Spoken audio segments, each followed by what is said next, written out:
오늘 말씀은 느헤미야서 12장 27절부터 47절까지 말씀입니다. 함께 읽습니다. 예루살렘 성벽을 봉헌하게 되니 각처에서 레위 사람들을 찾아 예루살렘으로 데려다가 감사하며 노래하며 재금을 치며 비파와 수금을 타며 즐거이 봉헌식을 행하려 하매 이에 노래하는 자들이 예루살렘 사방들과 느도바 사람의 마을에서 모여들고 또 벳길갈과 게바와 아스마웨 뜰에서 모여들었으니 이 노래하는 자들은 자기들을 위하여 예루살렘 사방의 마을들을 이루었음이라. 제사장들과 레위 사람들이 몸을 정결하게 하고 또 백성과 성문과 성벽을 정결하게 하니라. 이에 내가 유다의 방백들을 성벽 위에 오르게 하고 또 감사 찬송하는 자의 큰 무리를 둘로 나누어 성벽 위로 대우를 지어 가게 하였는데 한 무리는 오른쪽으로 분문을 향하여 가게 하니 그들의 뒤를 따르는 자는 호세아와 유다 지도자의 절반이요 또 아사랴와 에스라와 무술람과 유다와 베냐민과 스마야와 예레미야이며 또 제사장들의 자손 몇 사람이 나팔을 잡았으니 요나단의 아들 스마야의 손자 마따냐의 증손 미가야의 현손 삭굴의 5대손 아삽의 6대손 스가랴와 그의 형제들인 스마야와 아사렐과 밀랄레와 길랄레와 마에와 느다넬과 유다와 하나니라. 다 하나님의 사람 다윗의 악기를 잡았고 학사 에스라가 앞서서 샘문으로 전진하여 성벽으로 올라가는 곳에 이르러 다윗 성의 층계로 올라가서 다윗의 궁 윗길에서 동쪽으로 향하여 수문에 이르렀고 감사 찬송하는 다른 무리는 왼쪽으로 행진하는데 내가 백성의 절반과 더불어 그 뒤를 따라 성벽 위로 가서 화덕 망대 윗길로 성벽 넓은 곳에 이르고 에브라임 운 위로 옛문과 어문과 하나넬 망대와 함메아 망대를 지나 양문에 이르러 감동 문에 멈춤에 이에 감사 찬송하는 두 무리가 하나님의 전에 섰고 또 나와 민장의 절반도 함께하였고 제사장 엘리야김과 마아세야와 미냐민과 미가야와 엘요에네와 스가랴와 하나냐는 다 나팔을 잡았고 또 마아세야와 스마야와 엘르아살과 우시와 여호하난과 말기야와 엘람과 에셀이 함께 있으며 노래하는 자는 크게 찬송하였는데 그 감독은 예스라 히야라. 이날의 무리가 큰 제사를 드리고 심히 즐거워하였으니 이는 하나님이 크게 즐거워하게 하셨습니다. 부녀와 어린아이도 즐거워하였으므로 예루살렘이 즐거워하는 소리가 멀리 들렸느니라. 그날에 사람을 세워 곡간을 맡기고 제사장들과 레위 사람들에게 돌릴 것, 곧 율법에 정한 대로 거제물과 처음 익은 것과 11조를 모든 성읍밭에서 거두어 이 곳간에 쌓게 하였노니 이는 유다 사람이 섬기는 제사장들과 레위 사람들로 말미암아 즐거워하기 때문이라. 그들은 하나님을 섬기는 일과 결례의 일을 힘썼으며 노래하는 자들과 문지기들도 그러하여 모두 다윗과 그의 아들 솔로몬의 명령을 따라 행하였으니 옛적 다윗과 아삽의 때에는 노래하는 자의 지도자가 있어서 하나님께 찬송하는 노래와 감사하는 노래를 하였음이며 스룹바벨 때와 느헤미야 때에는 온 이스라엘이 노래하는 자들과 문지기들에게 날마다 쓸 몫을 주되 그들이 성별한 것을 레위 사람들에게 주고 레위 사람들은 그것을 또 성별하여 아론 자손에게 주었느니라.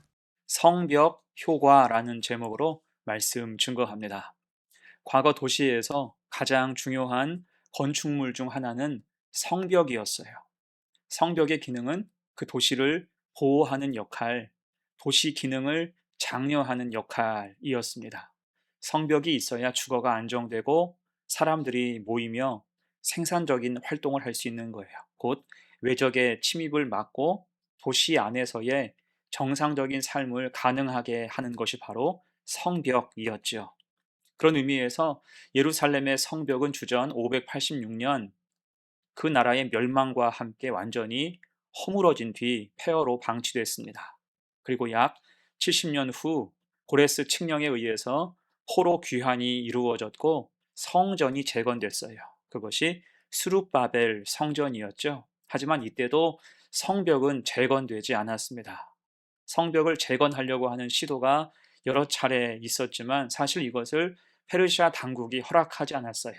반란을 획책할 수 있다는 방해자들의 거짓 고발 때문이었습니다. 그러다가 결국에 느헤미야 시대, 곧 예루살렘이 멸망한 지 약 140년 만에 성벽이 재건된 거지요. 이에 오늘 본문은 성벽 봉헌식에 대해서 묘사하고 있습니다. 이를 위해서 느헤미야가 먼저 준비한 것은 찬양과 정결이었어요. 27절로 30절까지 말씀 봅니다.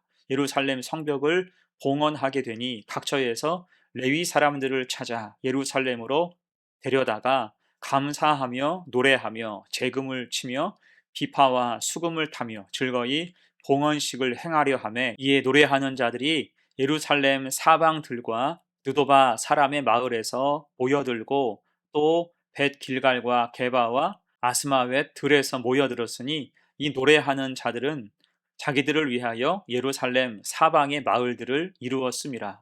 제사장들과 레위 사람들이 몸을 정결하게 하고 또 백성과 성문과 성벽을 정결하게 하니라. 아멘.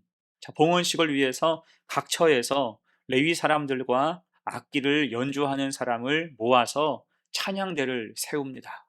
또한 봉헌식을 위해 제사장과 레위인이 스스로 정결하게 하였고 백성과 성문, 성벽까지도 정결하게 했어요.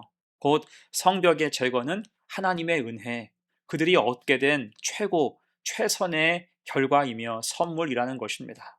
사람의 힘만으로는 불가능했던 이 역사가 이루어진 것은 오로지 하나님의 도우심 때문이었죠.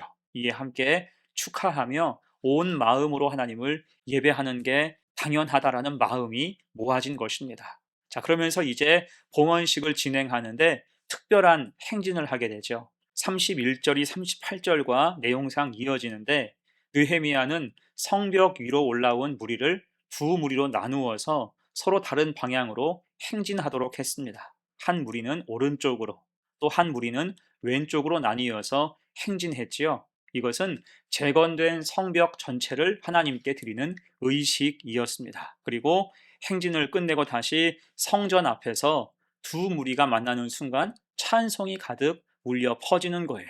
40절로 42절입니다. 이에 감사 찬송하는 두 무리가 하나님의 전에 섰고 또 나와 민장의 절반도 함께 하였고 제사장 엘리야김과 마하세야와 미냐민과 미가야와 엘요에네와 스가랴와 하나냐는 다 나팔을 잡았고 또 마하세야와 스마야와 엘르아살과 우시와 여호하난과 말기야와 엘람과 에셀이 함께 있으며 노래하는 자는 크게 찬송하였는데 그 감독은 예스라히야라. 아멘. 어떻습니까? 두 무리가 성전 앞에서 만날 때 찬양 소리가 가득한 거예요. 장관이었을 것입니다. 성벽 위를 따라 울려 퍼지던 찬양이 성전 앞에서 하나로 합쳐지는 것입니다. 자, 여러분, 이 장면이 상징하는 게 무엇일까요? 이제 모든 게 은혜로 이어지게 됐다는 것입니다. 그동안은 성벽이 끊어지고 부서져서 연결되지 않았지만 이제는 모두 연결되었다는 거죠. 고속도로를 생각해 보십시오. 고속도로 공사는 먼저 하는 구간이 있고 또 나중에 하는 구간이 있습니다. 그러다가 공사가 모두 끝난 후에 하나로 온전히 이어질 때 개통하게 됩니다. 그렇게 본래 3시간 거리를 1시간 이상으로 단축해서 갈 때 너무 편리하고 상쾌한 느낌을 받죠. 오늘 본문도 그렇습니다. 이제 성벽이 온전히 연결되어서 그 도시가 제 기능을 갖추었다는 거예요. 또한 그 합류 지점이 성전인 것은 우리가 믿음으로 하나 되었다, 하나님이 우리를 돌보신다라고 선언하는 것과 같았습니다. 그럴 때 감격의 찬양이 가득 울려 퍼지는 것은 당연하죠. 이에 그들은 성전 앞에서 성벽을 하나님께 봉헌합니다. 43절 말씀, 이 날에 무리가 큰 제사를 드리고 심히 즐거워하였으니 이는 하나님이 크게 즐거워하게 하셨음이라. 부녀와 어린 아이도 즐거워하였으므로 예루살렘이 즐거워하는 소리가 멀리 들렸느니라. 아멘. 큰 제사, 곧 봉헌식, 하나님께 성대한 제사를 올려드린 것입니다. 그리고 화목제가 이어지죠. 이에 43절을 보면 즐거움이라는 표현이 교차로 반복되어 나옵니다. 무리가 심히 즐거워하고 하나님이 크게 즐거워하셨다라고 기록하고 있으며, 부녀와 어린아이 모든 백성이 즐거워할 때 그 소리가 멀리까지 전해지게 됐습니다. 곧 모든 사람이 이 놀라운 역사, 그 은혜를 허락하신 하나님을 경배하고 찬양하며 함께 기뻐하는 것입니다.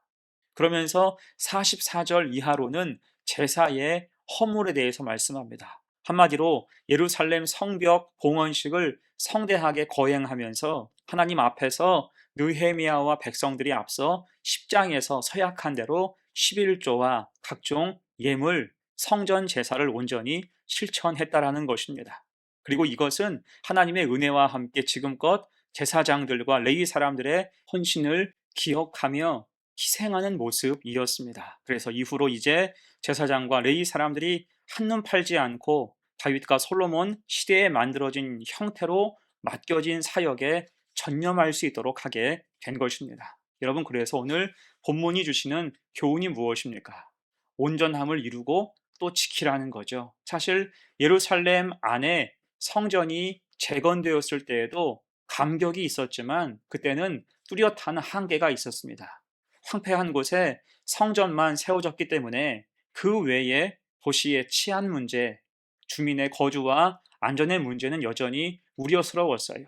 하지만 이제 성벽이 재건되었으니 도시의 치안과 안전을 확보하게 되었고, 이제 예루살렘에서 정주하며 생활할 수 있게 된 것입니다. 곧 그 백성의 믿음과 생활을 온전히 회복시키는 중요한 계기가 됐다는 거예요.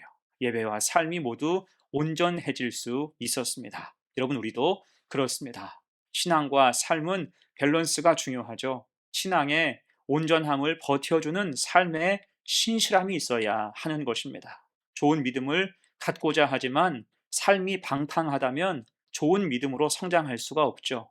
주일에만 은혜 받고 평일에는 세상과 타협하여 살아간다면 그 신앙은 온전할 수 없습니다. 거룩한 주일과 은혜로운 한 주간의 삶이 조화를 이룰 때 성도의 믿음과 생활은 더없이 복되고 아름다워지는 거예요. 이것이 성전과 성벽의 관계, 그 기능에 대한 통찰이라 할 수가 있습니다. 이 사실을 기억하면서 우리 삶에도 성전과 성벽의 은혜, 그 조화로움, 신앙의 온전함과 삶의 신실함이 있어서 늘 믿음 가지고 승리하는 거룩한 주의 종들 다 되시기를 간절히 축원합니다. 아멘. 함께 기도합니다. 은혜로우신 하나님 아버지, 예루살렘의 성전과 성벽을 세우신 것처럼 우리의 믿음과 삶에도 온전함을 이루어 주옵소서. 예배가 세워지게 하시고 삶의 자리에서도 신실함을 지키게 하시며 믿음과 생활이 균형을 이루는 은혜를 허락하여 주옵소서. 특별히 성벽과 같이 우리의 삶을 은혜로 지켜주셔서 세상에서 살아가는 동안 믿음의 길이 막히지 않게 하시고 내주 교통 역사하시는 성령 하나님의 도우심으로 늘 승리하고 살아가게 하옵소서. 감사드리며 예수님의 이름으로 기도합니다. 아멘.